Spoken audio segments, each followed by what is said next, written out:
삼성을 만드신 이 고 이병철 회장이 이제 인생 말년에 이 폐암에 걸리게 되죠. 사람이 이제 아프니까 영적인 문제에, 자기 인생 사후의 문제에 관심을 갖게 됩니다. 평소 때 친분이 있었던 이 가톨릭 박희봉 신부님께 24가지 질문을 만들어서 이렇게 이제 보내게 되었어요. 화면을 보게 되면 이제 이런 질문들이 쭉 나와 있는데 전부 다 우리 인간에 대한, 이 영적인 거에 대한 이 질문이에요. 이 질문을 쭉 보게 되면 7번째 질문, 이런 질문이 나오게 됩니다. 예수는 우리 죄를 대신 속죄하기 위해 죽었다는데 우리의 죄란 무엇인가? 이런 질문이 이렇게 있는데 안타깝게도 한 달 후에 돌아가세요. 그리고는 이 질문에 대한 답을 영원히 받지 못했습니다. 제가 오늘 대신해서 여기에 따른 답변을 여러분들에게 해드리도록 하겠습니다. 이병철 회장의 질문, 우리의 죄란 무엇인가? 이거였습니다. 우리가 교회 오게 되면 자꾸 죄인이라고 하는데 좀 신앙의 초보자라든지 신앙의 연륜이 없으신 분들 가운데 이게 좀 불편할 수도 있을 것입니다. 나는 착하게 사는데, 나같이 착한 사람이 없는데 왜 자꾸 나에게 죄라고 할까? 이렇게 생각을 하실 수가 있어요. 우리가 생각하는 죄와 성경에서 말하는 죄는 좀 다릅니다. 우리의 죄는 실정법을 어기는 것, 나라에서 만든 법을 어길 때 이것을 죄라고 하지만 성경에서는 하나님의 뜻에 빗나가는 것, 벗어나는 것, 이것을 가리켜서 죄라고 이야기합니다. 많이 들어보셨겠지만 이 죄라는 히브리어 단어가 하타이고 헬라어 단어가 하마르티아입니다. 어떤 원어적인 의미가 있냐면 올림픽에서 양궁할 때 보게 되면 관역을 향해서 활을 쏘는데 활이 빗나갈 때가 있습니다. 빗나가다, 관역에서 빗나가다, 이것이 죄의 원어적인 의미이죠. 하나님이라는 관역에서 빗나간 것을 죄라고 이야기합니다. 즉 하나님 말씀에서 하나님 뜻 가운데 살아가지 못하는 것을 가리켜서 죄라고 이야기합니다. 내가 나쁜 짓을 안 해도 하나님이 원하는 삶의 모습, 그 방향이 없으면 성경은 이것을 가리켜서 죄라고 이렇게 이야기를 합니다. 여러분, 이 죄가 어떻게 시작이 되었습니까? 최초의 인류, 하나님께서 천지를 만드시고 아담과 하와를 만드시고 그들과 언약을 맺습니다. 약속을 맺는 거죠. 너희가 내 말대로 살고 내 말을 지키면 너희와 너희 후손은 영생을 얻게 될 것이고 영원한 축복을 얻게 될 것이고, 너희가 이 약속을 깨게 되면 너와 너희의 후손들은 영벌, 영원한 죄 가운데 빠질 것이다, 이렇게 이야기를 합니다. 근데 안타깝게도 아담과 하와가 선악을 알게 하는 나무의 과일을 먹으면서 이 언약을 파괴합니다. 그러면서 이 땅에 죄라는 것이 들어오죠. 아담과 하와가 지은 이 죄를 가리켜서 원죄라고 이야기합니다. 문제는 무엇이냐면 그 다음에 모든 인류는 자연스럽게 죄인이 되는 거예요. 태어나는 그 순간부터. 왜냐하면 아담은 인류의 대표자이기 때문에 태어나는 순간부터 죄인입니다. 모두가요. 이것을 가리켜서 죄의 DNA라고 이야기를 하죠. 여러분, 결혼해서 아이를 낳게 되면 여러분 가정에서 제가 질문할게요. 백인이 태어납니까? 황인이 태어납니까? 흑인이 태어납니까? 어떤 아이가 태어날까요? 우리 이제 김현우 목사님 좀 있으면 둘째가 태어날 텐데, 제가 확실하게 한 가지 이야기할 수 있는 건 이거예요. 절대 백인이 태어나는 법은 없을 거예요. 이게 이제 DNA 때문에 그렇죠. 우리 안에는 죄의 DNA가 있어서 태어나는 순간부터 모든 사람은 죄인으로 태어나게 됩니다. 성경은 이것을 분명하게 이야기해요. 로마서 5장 12절 말씀 같이 읽도록 하겠습니다. 시작. 그러므로 한 사람으로 말미암아 죄가 세상에 들어오고 죄로 말미암아 사망이 들어왔나니 이와 같이 모든 사람이 죄를 지었으므로 사망이 모든 사람에게 이르렀느니라. 아무리 예쁜 아가라 할지라도 태어나는 순간에 죄인이에요. 문제는 무엇이냐면 죄가 있으면 죄에 따른 형벌이 있습니다. 죄의 값을 치러야만 해요. 성경에서 로마서 6장 23절 이렇게 이야기합니다. 죄의 싹은 사망이요, 죄의 결과로 우리의 모든 죽음이라는 것입니다. 이것이 정해진 우리의 운명이에요. 하지만 하나님은 온 인류가 죄 가운데 죽어가는 것을 원치 않으셨습니다. 왜냐하면 사랑이 많으신 분이기 때문에. 우리의 잘못으로, 우리의 죄로 인해서 우리의 운명인 죽음인데 하나님은 우리를 살리고자 원하셨어요. 이런 하나님의 마음이 디모데전서 2장 4절에 나오죠. 하나님은 모든 사람이 구원을 받기를 원하신다라고 이야기합니다. 우리가 죄로 심판 가운데 있는 것이 아니고 구원 얻기를 원한다. 우리 요한복음 3장 16절을 같이 한번 읽어보도록 하겠습니다. 시작. 하나님이 세상을 이처럼 사랑하사 독생자를 주셨으니 이는 그를 믿는 자마다 멸망하지 않고 영생을 얻게 하려 하심이라. 죄에 따른 우리의 운명은 사망이고 심판이고 지옥이고 절망인데, 우리가 죄로 인해서 죽어가는 것이 안타까워서 하나님이 우리를 너무나도 사랑하셔서 그의 독생자 예수님을 보내주십니다. 조금 더 구체적으로 온 인류를 살리고자 하는 하나님의 구원의 방법이 사도신경에 나와 있어요. 오늘 우리가 읽은, 우리가 암송한 이 사도신경에 대한 부분이 바로 이것입니다. 그 방법, 성령으로 잉태하사 동정녀 마리아에게 나시고, 여러분, 우리가 매주 암송하고 있는 이는 성령으로 잉태하사 동정녀 마리아에게 나시고, 이것은요 그냥 우리가 잘 알고 있어서 그냥 흘러 지나치고 그냥 암송하고 넘길 내용이 아닙니다. 온 인류를 구원하고자 하는 하나님의 구원의 방법이에요. 구원의 방법론이 여기에 담겨져 있기 때문에 이 말씀을 여러분들이 귀담아서 잘 들을 필요가 있다라는 것입니다. 하나님께서 온 인류를 구원하고자 자기 아들을 보내시는데, 온 인류를 구원하려고 할 때는요 3가지의 전제가 필요합니다. 첫 번째로, 이 죄인은 죄인을 구원할 수가 없습니다. 지금 온 인류가 죄인이에요. 모두가 죄의 DNA입니다.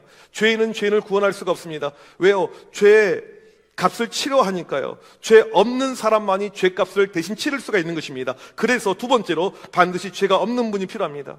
문제는 세상의 모든 사람이 죄인이기 때문에 이 세상에는 죄 없는 사람이 없어요. 그래서 하나님의 아들 예수님이 이 땅에 직접 내려오시게 됩니다. 세 번째로, 인간의 죄를 없애려면 반드시 인간의 몸을 입고 와야만 합니다. 사람의 죄는 사람이 대신해서 없앨 수가 있어요. 사람의 죄를 짐승이, 고양이가, 집에서 키우는 강아지가 대신 그 죄를 없앨 수가 없다라는 사실입니다. 반드시 인간의 죄는 인간이 해결해야 됩니다. 그래서 하나님의 아들 예수님이 이 땅에 인간의 몸을 입고 오신 것입니다. 이것을 가리켜서 성육신이라고 이야기합니다. 영어로 incarnation이라고 이야기하죠. 여기서 문제가 하나 발생해요. 누군가가 탄생하려면, 이 땅에 태어나려면 정자와 난자의 결합이 필요합니다. 이 세상에 존재하고 있는 모든 정자와 난자는요 다 죄인의 정자와 난자예요. 이 결합을 통해서 태어나게 되면 그 사람은 태어나는 순간에 죄인으로 태어날 수밖에 없습니다. 그러면 죄인을 구원할 수가 없어요. 그래서 하나님이 택하신 방법이 무엇이냐면, 예수님의 잉태를 만드시는데 남녀의 정상적인 관계가 아닌 성령으로 잉태하게 하신 것입니다. 인간의 상식으로 일어날 수 없는 일이 발생하게 된 것이에요. 예수님께서 반드시 죄 없는 상태로 태어나야지만 온 인류를 구원할 수 있기 때문에 정상적인 남녀의 결합의 방법이 아닌 동정녀 마리아의 몸을 탄생하게 됩니다. 동정녀가 무엇입니까? 한 번도 남자를 가까이 하지 않은 성적인 관계가 없는 처녀 여성을 이야기하죠. 이 당시 10대 소녀인 마리아는 요셉과 약혼한 상태였는데 둘이 함께 잔 적이 없습니다. 그런데 임신을 하게 됩니다. 여러분, 만약에 주변에 어떤 연예인이 임신하게 되었어요. 우리는 이제 질문이 생기죠. 누구의 아이일까? 저번에 이제 이 모델 문가비가 임신하게 되었습니다. 그 임신하는 그 순간에 분명히 저 아이는 동정녀 탄생일 거야, 이렇게 생각하는 사람은 세상에 아무도 없는 것이죠. 설령 그녀가 저는 남자랑 손잡아 본 적도 없어요, 남자를 모릅니다 라고 이야기할지라도 믿을 수 있는 사람은 아무도 안 믿죠. 이 사실을 어떻게 믿습니까? 결국 정우성의 아들이긴 했지만, 이처럼 처녀의 몸에서 하나님의 영이신 성령으로 능력의 아이가 잉태되었다는 것, 동정녀 탄생을 통한 이 아이를 믿는다는 것은요, 이건 상당히 어려운 일이에요. 상식으로 받아들이기 어렵습니다. 교회 안 다닌 사람들에게 이것을 이야기하게 되면 콧방귀를 뀌죠. 웃습니다. 예수님 좋은 사람인 거 알아. 예수님이 세계 4대 성령인 건 알아. 그래, 예수님 구원자라고 해. 여기까지는 동의. 하지만 어떻게 동정녀, 이 처녀가 아이를 낳을 수가 있어? 이것은 믿을 수가 없다고 이야기하죠. 심지어 교회 안에서도 마찬가지입니다. 동정녀 탄생은 믿을 수가 없다고 이야기해요. 초대교회에 에비온파라는 학파가 있었습니다. 예수님께서 메시아로, 구원자로 이 땅에 오신 것을 믿었어요. 하지만 동정녀 탄생은 이건 아니다, 이렇게 생각한 거예요. 지금도 그런 사람들이 있습니다. 개신교의 한 교파인 이 성공의, 미국의 특별히 성공의 사제이고 주교까지 역임한 존 셀비스폰이라는 신부는 자기 책에서 동정녀 탄생은 이건 소설이다, 이건 소설에 불과하지 말이 되냐, 이렇게 밝혔습니다. 여러분은 예수님의 동정녀 탄생을 믿으십니까? 한 3분의 1 정도 믿으신 것 같아요. 한 번 더 기회를 드리도록 하겠습니다. 여러분은 예수님의 동정녀 탄생을 믿으십니까? 혹시라도 이 자리에 이게 무슨 소리냐, 처녀가 어떻게 아이를 낳아, 분명히 그런 분이 계실 수 있을 것입니다. 온누리교회를 목회하셨던 고 하영주 목사님께서 이제 온누리교회 담임하기 전에 연예인들이 있었던 연예인교회를 담임하고 목회를 하셨습니다. 이 연예인들을 모아놓고 성경 공부를 하는데 하루는 성경 공부의 내용이 동정녀 마리아를 통한 예수님의 탄생이었어요. 이걸 설명하고 있는데 한 젊은 연예인, 남자 연예인이 손을 들고 목사님, 지금 농담하시는 거죠? 어떻게 처녀가 아이를 낳습니까? 아이, 목사님, 이거 농담이시죠? 이렇게 이 사람이 손을 들고 이제 자기의 의견을 이야기하는 거예요. 그 모임 가운데, 성경 공부 모임 가운데 가장 연세가 많았던 분이 구봉서 씨였어요. 구봉서 씨가 딱 일어나더니, 야 임마, 마리아의 남편 요셉도 믿고 있는데 네가 왜 안 믿어? 이런 어떤 우스개 이야기가 이렇게 실제로 있습니다. 예수님의 동정녀 탄생에 대해서 믿지 못한 분이 충분히 있을 수가 있어요. 내 이성으로, 내 생각으로, 또 과학으로 이게 말이 안 되잖아요. 그래서 만들어진 것이 무엇이냐면 예수 사생아설이에요. 마리아에게 몰래 만났던 남자가 있었어요. 로마 군인, 그의 이름이 판테라였습니다. 실제로 그리스 철학자 켈스수가 참된 가르침이라는 반기독교 저서를 썼는데 여기 보게 되면 이 스토리가 나오게 됩니다. 마리아가 몰래 만났던 남자가 있었는데 로마 군인 판테라, 그리고는 임신하고 아이를 낳게 되었습니다. 사생아를 낳게 되었어요. 이 간통을 감추기 위해서 성령으로 잉태되었다고 뻥을 쳤다는 것입니다. 동정녀가 헬라어로 파르테노스인데 판테라라는 이름에서 나왔다는 소리예요. 여러분 상당히 그럴싸해 보이지 않습니까? 왜 이런 주장을 할까요? 왜 이런 논리가 만들어질까요? 우리의 이성을 가지고 해석하려고 하니까 그런 것이죠. 또한 이 동정녀 설화설이 있어요. 이건 사실이 아닌 일종의 설화라고 주장합니다. 이 당시 이미 처녀 탄생 설화 이런 것이 있었다고 그럽니다. 누군가를 신적으로 만들 때는 설화만큼 좋은 것이 없습니다. 신라의 박혁것의 알에서 태어났죠.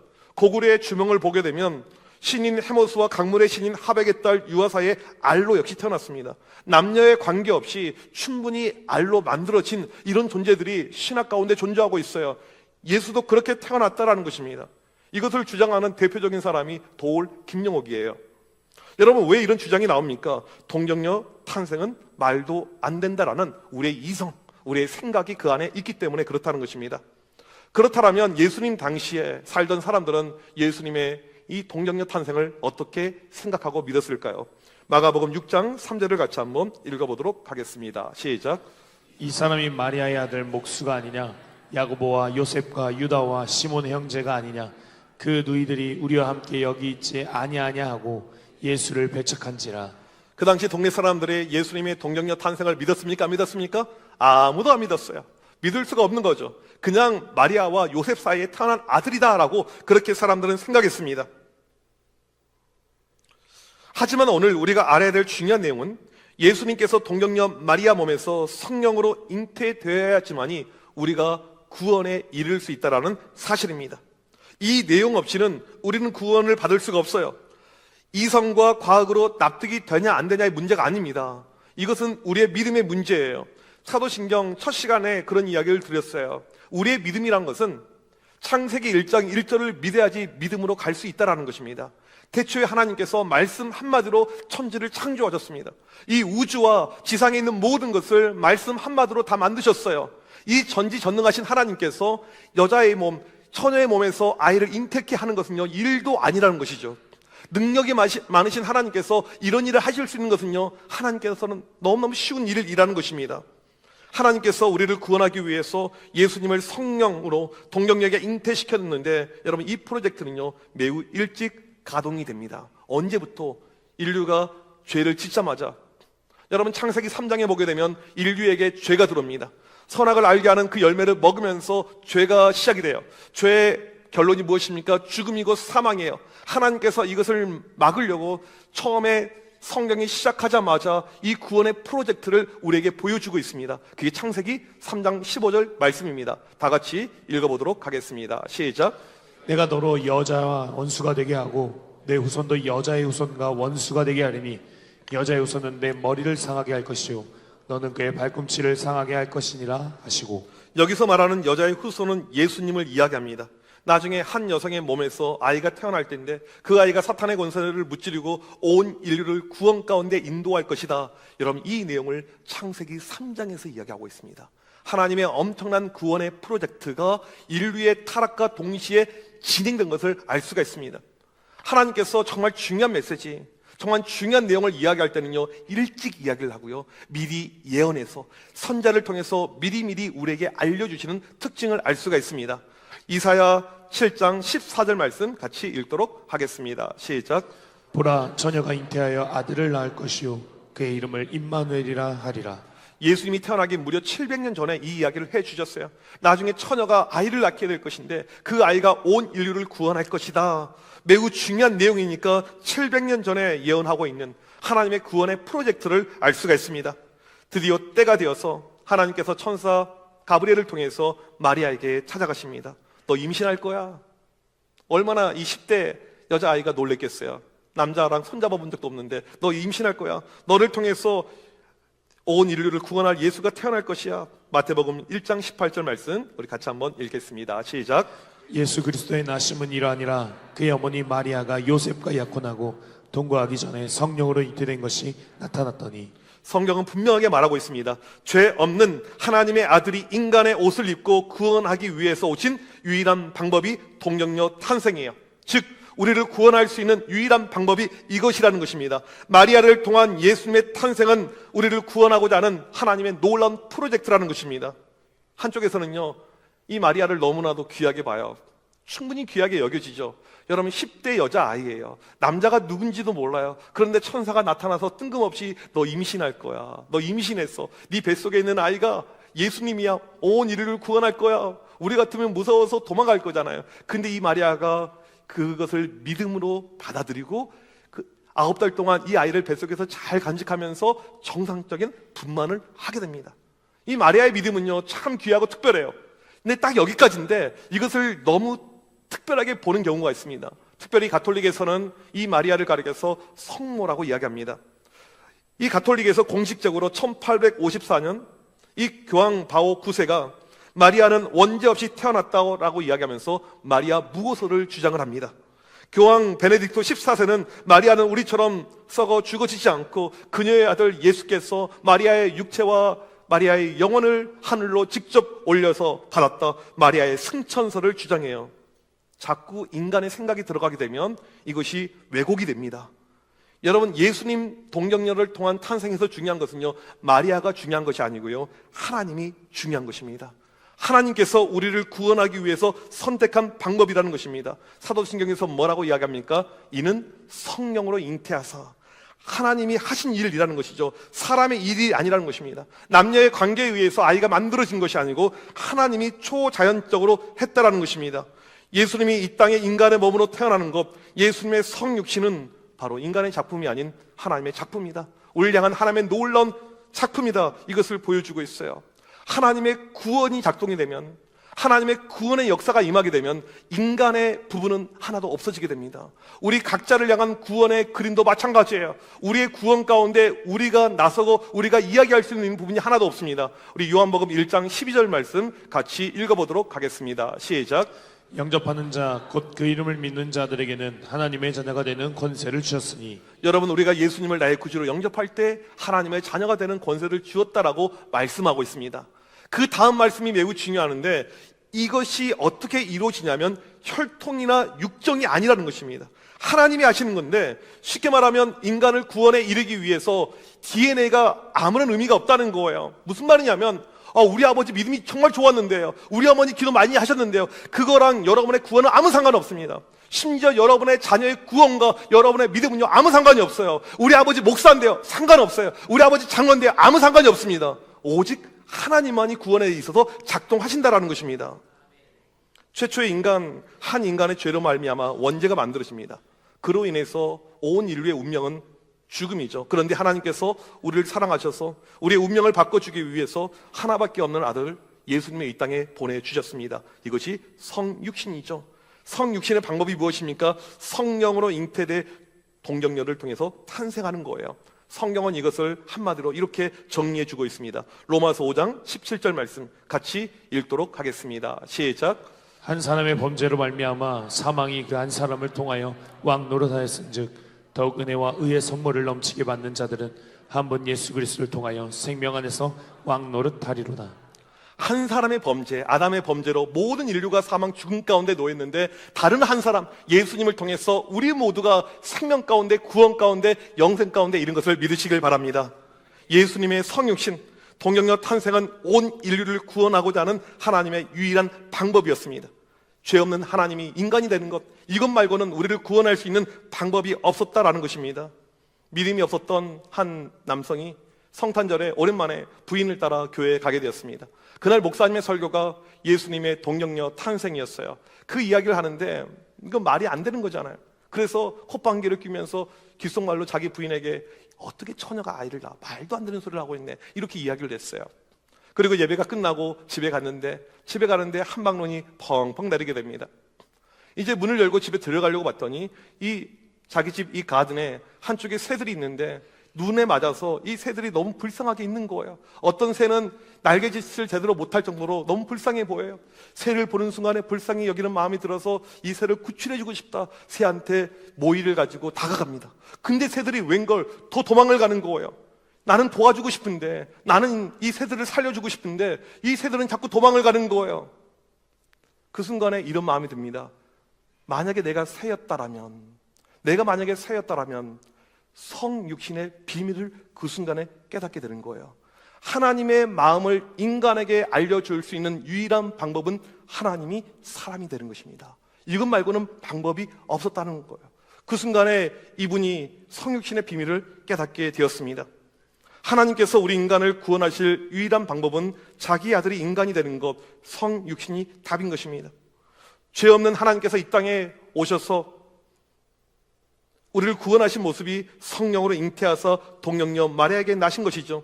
요한일서 4장 2절을 보게 되면 예수 그리스도께서 육체로 오신 것을 시인하는 영마다 하나님께 속한 것이요, 우리가 기억해야 될 것은 예수님의 성육신, 이것을 믿을 때 우리가 구원에 갈 수가 있다는 것입니다. 중요한 것은 무엇입니까? 이 모습은요, 하나님의 구원의 프로젝트예요. 누굴 향한? 바로 나를 향한. 여러분, 우리는 사도신경을 외울 때마다, 암송할 때마다 어떤 마음이 있는지 모르겠습니다.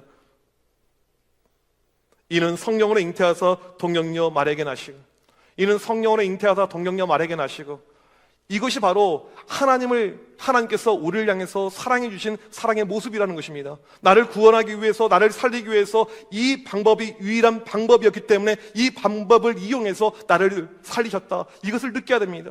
사도신경 이 고백을 우리는 할 때마다 하나님이 나를 이만큼 사랑하시는 거예요. 나를 이만큼 사랑하셔서 이런 방법을 사용하셨구나. 이런 하나님의 사랑을 다시 한번 체험하길 간절히 소망합니다. 하나님은 우리를 건지기 위해서, 사망에서, 지옥에서, 멸망에서 우리를 건지기 위해서 성육신의 방법을 사용하셨습니다. 사도신경의 이 고백이 바로 우리를 향한 하나님의 놀라운 사랑임을 고백하면서 우리 역시 하나님께 그런 사랑으로 나아가는 우리 모두가 되시길 주님의 이름으로 간절히 축복합니다.